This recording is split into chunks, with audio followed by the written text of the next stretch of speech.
More financials published, the latest from podnews.net with Supporting Cast, your one-stop shop for selling subscriptions. Odyssey published its Q1 23 financial results. Here's David Field.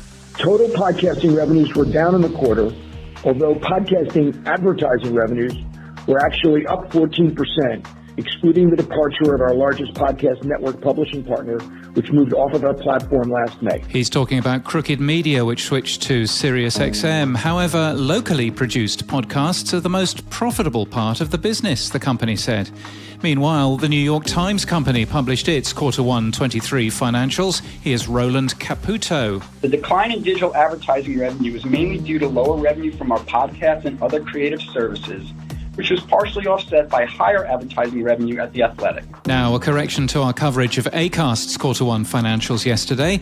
The announcement of a 15% staff reduction last year was, we're told, based on staffing levels in Q2, excluding Podchaser. By Q1 23, Acast staffing had reduced by 19%, and we're grateful for the correction. Doing something great in podcast measurement? Does the idea of a 14-hour plane ride fill you with joy? Have you seen a kangaroo or a koala? IAB Australia is looking for submissions to speak at their Measure Up conference in Sydney in New South Wales on September the 13th. Meanwhile, IAB UK has unveiled a campaign against clickheads, marketers who just measure click-through rates. The tool recommends cross-media measurement and effectiveness, though doesn't mention podcasting or audio once. And the IAB in the US is running Podcast Upfronts today. A roundup of some of the announcements comes in tomorrow's Pod News. In France, Paradiso Media has acquired Binge Audio, one of France's biggest podcast publishers. The combined company will have 50 employees in Paris, Los Angeles, and New York, and more than 170 shows. Boomcaster has released version 2 of the podcasting and live streaming platform. The new version includes transcripts and closed captions, an improved screen share function, and automatic file generation. The owner of the podcast bus, who we mentioned last month, has had $25,000 of podcasting gear stolen. Triton Digital has entered into an agreement with Audacia, an ad network focusing on the Asia-Pacific region. And Google unveiled a new household tablet with a dock. During the launch, the company, which owns YouTube, promoted Spotify as a way to listen to podcasts on the device. One way to support Pod News is to subscribe to our podcast in Apple Podcasts. You get our shows ad-free with additional content from time to time in Pod News Extra. You can find out more at apple.co/podnews. And we don't normally mention our tips or tricks section here, but we will today. So what happens if you've got a comedy show but you'd like to know the sorts of downloads that other comedy shows have?